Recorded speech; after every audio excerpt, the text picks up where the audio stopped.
So in video number 2, I showed you a statement where the processor was flat out lying to the customer about how much they were charging the business. Now in this video, we're going to be going over bogus fees.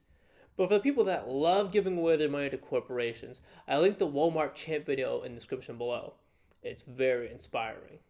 But for everybody else, get ready to see what happens when you give processors a second chance. My name is Ivan Igakov. Yeah, I know, it's a Russian name, but it has a better ring to it than Merlot.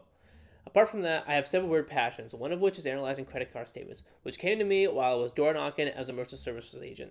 Yeah, that used to be me.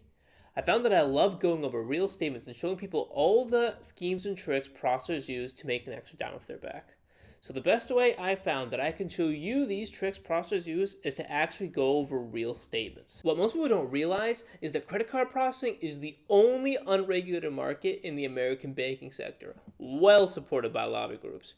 Credit card processors purposely craft their statements to be too deceptive for obvious reasons, to the point where even a business accountant can't figure out what they mean, how they work, or where crucial contractual information is hidden.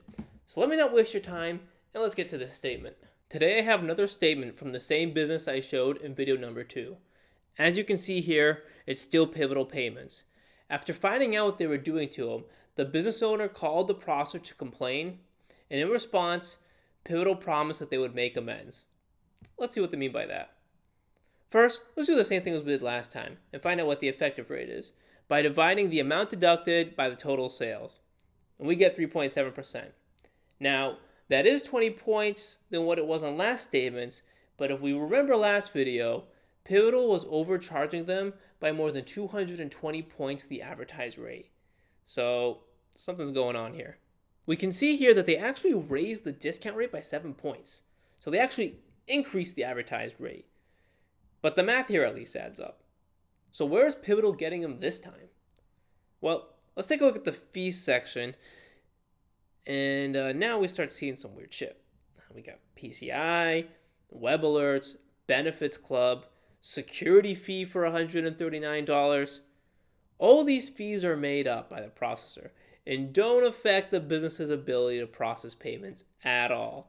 And Pivotal is charging $165 for them. But that's not all. Pivotal doesn't disclose the interchange rate for processed cards, and I decided to check on that. And I don't know why I was so surprised, but I found out they discreetly raised the rates by 60 points. That's another $74. Do you know what this means? Even though the business owner gave them a second chance, Pivotal was still overcharging them by at least $3,000 a year. So much for giving out second chances. Now, what Pivotal was doing with the interchange is called padding, and it's something that I'm going to go more into depth later in future videos. So here's something for you to take home. First, if you caught your processor taking advantage of you, I wouldn't recommend staying with them. Fooled me once, shame on you. Second, take a look at the fees at the end of your statement. Are you seeing things like security fees, PCI non-compliance fees? This is pure profit for the processor. Something to keep in mind. Credit card processing is the Wild West, and not everybody has time to spend hours looking for all these financial tricks.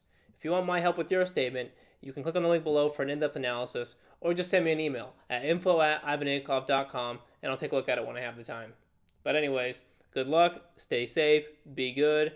That was me, Ivan Igakov, your friendly Russian.